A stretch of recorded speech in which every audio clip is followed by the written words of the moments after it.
hapon po. Ayan, glory to God. Mga July 4, 2024. Ayan, purin po ang Panginoon. Let us pray. Father God in heaven, the Almighty God, we worship you in spirit and in truth. You are the God of righteousness, faithfulness, and humbleness. You are the God who loves us unconditionally. The God who always think about us, our future. Thank you for giving us the victory every time we have trials and hardships. Thank you for the life. Father God, sometimes we do not know how to approach you. Every day we sin. We know that we are not worthy for all your love and faithfulness to us. Father God, forgive us for all our shortcomings. We pray that we can sincerely serve you while we have strength. We always focus on ourselves, on the things of this world. Lord, purify our hearts. May we fully understand that our whole duty on this earth is to keep all your commandments. Give us a sense of responsibility of serving you faithfully. All of this we pray in Jesus' name. Amen. Glory to God. Ay, madilim pala. Yung madilim po, siguro uulan. Hindi ko napansin yung aking cellphone. Pasensya na. Pati tayo na happy birthday. Happy birthday to Sister Ems Martinez. Happy birthday to Sister Mercy Kate Bulalakaw. Happy birthday to Brother Jari O. Andrada. Happy birthday to Brother Joshua Abolos Dominguez. Happy birthday to Brother Timothy MJ. Happy birthday to Brother Cedric Jan Obay. Yan, happy birthday po. Today is July 4, 2024. Happy birthday to all the birthday celebrants. May God always bless you and your family. May God continue always give you wisdom every day. May God keep you safe in everything that you do, and may God give you the victory on all your trials, hardships, and all your problems. Yan, God bless po sa lahat. Glory to God. Shout out to Sister Angie Abad. Salamat sis. Thank you for watching. Thank you po again to all the people who sharing my reels, my videos po. And ayan, supporting me in my FB lives. Sobrang salamat po talaga. And parang mainit. Kagabi halos daw ako makatulog. Maaga, alas 2, bumangon ako. Sobrang init. Grabe po talaga. Hindi ko alam sa bahay niyo kung ganun kainit. Pero dito sa amin, sobra talagang init. Hindi po ako nagbibiro. Yan. We would like to invite all of you in Humphrey, July 7, Christ the Peacemaker Tour at the Hotel Eurostars, Madrid, Spain, Madrid Tower at 3 p.m. Yan po. We have invited guest Miss Kichi Nadal. Glory to God. So, I hope that you can watch Humphrey Global Crusade in Madrid. You can watch in PMCC 4W Live. Yan po. So, dun inaano yung telecast po. Yan po. So, if we need deliverance, healing, we are lost, yan po. And salvation, number 1 pala. Salvation. Please watch Humphrey Global Crusade. Yan po on July 7, 2024. So, kailangan po natin yan. These days talaga na we need to pray unceasingly. Yan. Araw talaga walang patid po panalangin. Kailangan natin yan dahil di po natin alam ang ano po, yung spirito na Antikristo po ay nasa paligid. So talagang kailangan maya't maya mananalangin po tayo. Hindi natin nakakita po ang ating kalaban. Na po. So, purihin po ang Panginoon. Supposed to be the other day, I should have shared the one I shared yesterday about Ezekiel 47:13. But God knows, yun nga, I'm stressed already po. Tortured na talaga ako. For all His revelation to me, my family, my house, remittance, my daughter. As in, of course, we know that we will come to this point that sobrang na-stress na nga tayo sa dami ng, hindi sa dami ng pinapagawa ng Panginoon, no po, pero yung, ayun ka kasi, I posted before, when I accepted God's, ano ba yun, invitation to share the word of God po, already I knew that syempre maraming stress, no po. I know that there's so many stress that I have to, sabi ko nga, hindi lang ako, all the preachers po, ayan nga sa PMC Support Batch, especially that our life is at stake talaga, na kailangan yakapin mo na talaga na yun nga, kasama na yung, kumbaga yung buhay may nasa panganib na, di ba? Kaya nga, we need to pray unceasingly po, di ba? And, lahat nga ng, because I want to be faithful to God, yan po, so that of course we can get the favor from God, na, yun nga, all that He wants me to do, to say, I will tell you, na po, ayaw natin na magsisinungaling. And, that's what I told even before. And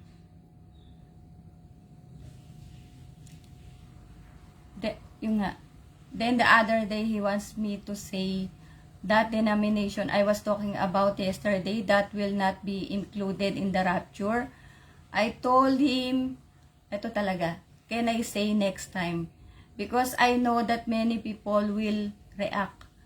And that denomination exercise almost everything that God hates. No po.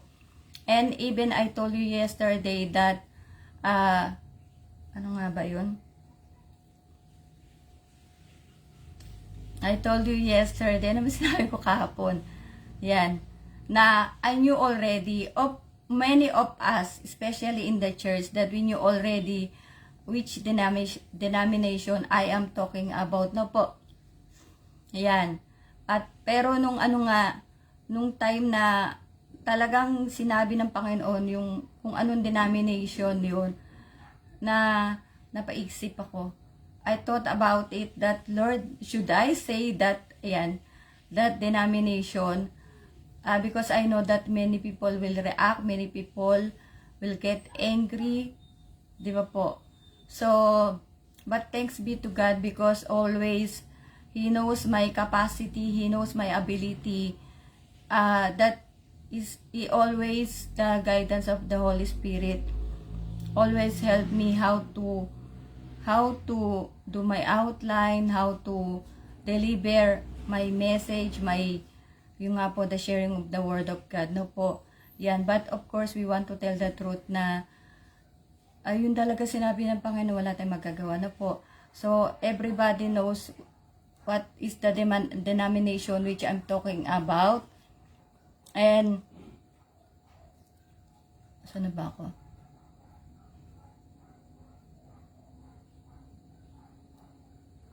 Yeah, that denomination exercise almost everything that God hates. God told me that because we have less time now. Yun po. Sinabi tayo ng Panginoon po. Actually, when last night I was lying down, maaga ko nagising 2 a.m. But I sleep again. Yan po, may ginawa lang ako saglit. Kaya, God wants me to say that denomination to I didn't reveal, no, di ba po? Pero alam na natin kung ano po yun. Okay po. Because the only aim of God is because we have less time now. No po. Nagmamadali na kasi. Kaya, yan nga, wala na pa bebe. Diretso na. Di ba po? Because God loves us so much. Yun lang po yung talaga reason po ng Panginoon. Kaya nagiging pong diretsahan na or ano po, kumbaga gusto niya kasi maraming maligtas. Yun po. Sabi ko nga, diba, hindi being left in the rapture, from the rapture, is not easy. That you will be in the tribulation, 7 years tribulation po. Yan na, you will regret, but you don't have anymore the chance to do anything. You can regret, but wala na rin. It's useless nga po, di ba po? At mahal na mahal tayo ng Panginoon. Yan. Pinipigyan na talaga ako ng Diyos. Yung nga po, God is squeezing me talaga to the extent of my ability, how I can deliver the outline, my outline, His message to the people po, because we have less time now. No po, yun po talaga yung totoo. Nagmamadali na tayo. Sabi ko nga, di ba, kung kayo po ay sitting pretty pa, ako po ay na-stress na, di ba po? So, not only me, the whole church are doing our best to share the word of God, to preach the word of God, to share the true gospel of Jesus Christ po na po. Yan, kasi nga ay tayo po ay most of us walang pakialam. Hindi natin nararamdaman na sobrang napakahirap po. Pag tumating po ang rapture na naiwan tayo, napakahirap. No po. Yan nga, and God knows that people are stubborn. Kaya talagang, kumbaga yung mga, the things that He wants me to say is, yung talagang parang, talaga, kasi nagmamadali na po. We don't have much time these days. And, 2 Corinthians 2:17, unlike so many, we do not peddle the word of God for profit. On the contrary, in Christ, we speak before God with sincerity as those sent from God. Pangalawang Korinto 2:17, sapagkat hindi kami katulad na marami na gumagamit ng salita ng Diyos para sa sariling pakinabang, kundi bilang mga tapat na sugo ng Diyos ay nagsasalita kami para kay Kristo sa paningin ng Diyos. Glory to God. This is not the verse I mentioned before, that those people sharing the word of God with false teachings will be punished, but I took this one also because this is what the church is doing. Like in my case, I told you, I'm sharing the word of God by the guidance of the Holy Spirit. Glory to God.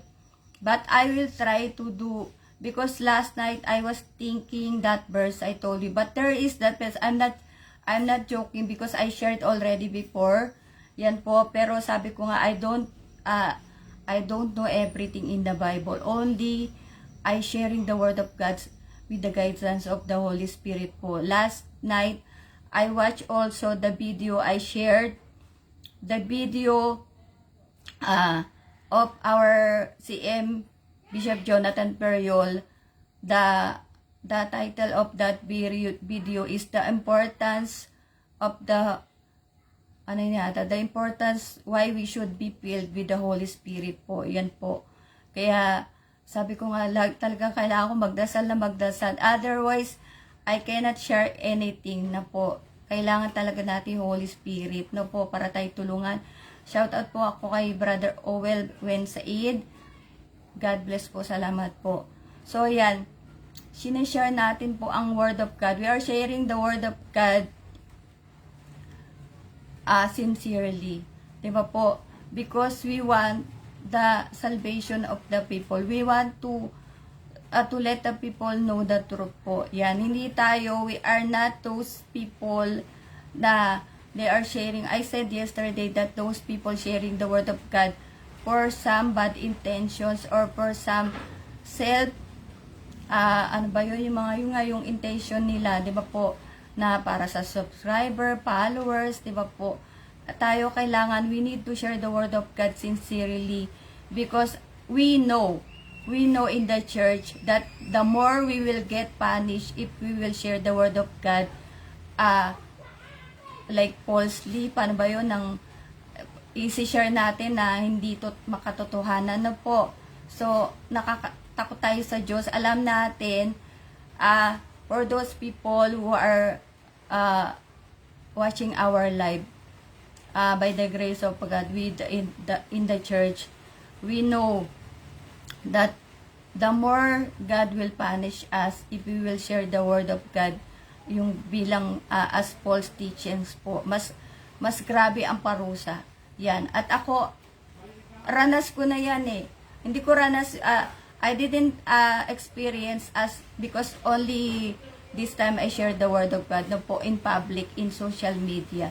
But I know that if I will do something wrong that God hates, I know that yung nga immediately I'll get punished. Kaya tayong yung nga takot sa Diyos, eh, 'di ba? The fear of the Lord is the beginning of wisdom, na po. So kaya talaga everything we do, we will do it for love. Yun po, mahirap pag we will do it for some bad intentions, na po, hindi tayo magiging successful. And in John 9:4, as long as it is day, we must do the work of Him who sent me. Night is coming when no one can work. 1:9:4, kailangan natin gawin ang mga gawa niya na nagsugo sa akin habang maliwanag pa. Dumarating ang gabi at wala na makakagawa nito. If you remember before, I said in my FB Live that God told me we have 2 years or less than 2 years. And rapture will happen. Meaning, anytime now. No po. So, kaya hindi tayo pwedeng complacent. We should not be complacent. And I want to share this verse again. Luke 21:34-36 NIV version, yung International Version. Be careful or your hearts will be weighed down with carousing, drunkenness, and the anxieties of life, and that day will close on you suddenly like a trap, for it will come on all those who live on the face of the whole earth. Be always on the watch and pray that you may be able to escape all that is about to happen, and that you may be able to stand before the Son of Man. Sa Tagalog po, Lucas 21:34-36, mag-ingat kayo na huwag kayong malulong sa labis na pagsasaya, paglalasing at matutuon ay inyong pag-iisip sa mga alalahanin sa buhay na ito. Kung hindi ay bigla kayong aabutan ng araw na iyon, na tulad ng isang bitag, sapagkat darating ang araw na iyon sa lahat ng tao sa ibabaw ng lupa. Kaya't maging handa kayo sa lahat ng oras, lagi niyong idalangin na magkaroon kayo ng kalakasan upang malampasan niyo ang lahat ng mangyayaring ito. At makatayo kayo sa harap ng tao. Glory to God po. Yan nga, I told you in the first verse dyan sa 1:9:4, we are rushing. God is rushing because God loves us so much. Dahil pag inabutan natin, wala na tayong magagawa pag magagabi na. I don't mean to say that magagabi yung oras po. Meaning magagabi, what I meant to say is the Antichrist will come. No po. That's what it means in that verse in John 9:4, no po, that we cannot do. That's why I told you before that you will look for the preacher, but the preacher you cannot find it anymore because the rapture takes place po. That is why we are doing, by the grace of God, the whole church is doing our best to share the word of God. No po. So wag tayo mabisi sa mga yan, anyway, iyakit tayo. Huwag po tayo mabisi, yan. We only need to, I always tell, diba, we want to make sure, by the grace of God now, we have more than 1,500 churches. Ngayon pa lang po, as early as now, you go to I told you, PMCC4W.org, to any PMCC Port Watch near your place. Or you can watch this live TV Asia Prayer Power po in YouTube and Facebook. You can just type in. And if you have anything, you want prayer, you want to locate the church, you can message them. Yan po. Everything is on hand talaga. Now we have the internet. We can, if we really want to secure our salvation po, so that we can sleep at night. Ngayon pa lang po, na pumunta na po tayo ng church and we should receive salvation po. Diba anong sabi dyan? Na be careful or your hearts will be weighed down with carousing or drunkenness and the anxieties of life, and that they will close on you suddenly like a trap. Yan. Because we have so many problems in life. We have so many excuses. We have so many trials.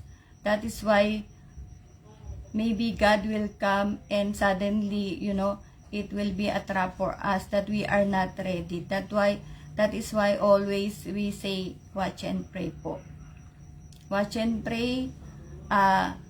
You can see our surroundings, and I told you the Antichrist is just around. No po. So, walang nagbibiro. Yan po. 'Di ba? So, we are serious in sharing the word of God. Let the people, those people, share what they want to say, to share. Yan. Sabi ko nga, 'di ba, baka sila yung sila yung maiwan, 'di ba?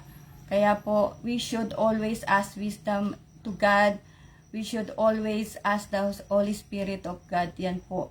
Para tayo po ay maka-escape, para tayo po ay makatakas sa pwedeng mangyari. Glory to God. And many of us do not know the real happiness is when you serve God. We can find peace, joy, completeness, deliverance, healing if we will serve God sincerely and wholeheartedly. Glory to God. Happy rapture po. Let us pray. Heavenly Father, thank you for your word. We know that you have so many promises to us that we can hold on to. Lord, continue to speak to us.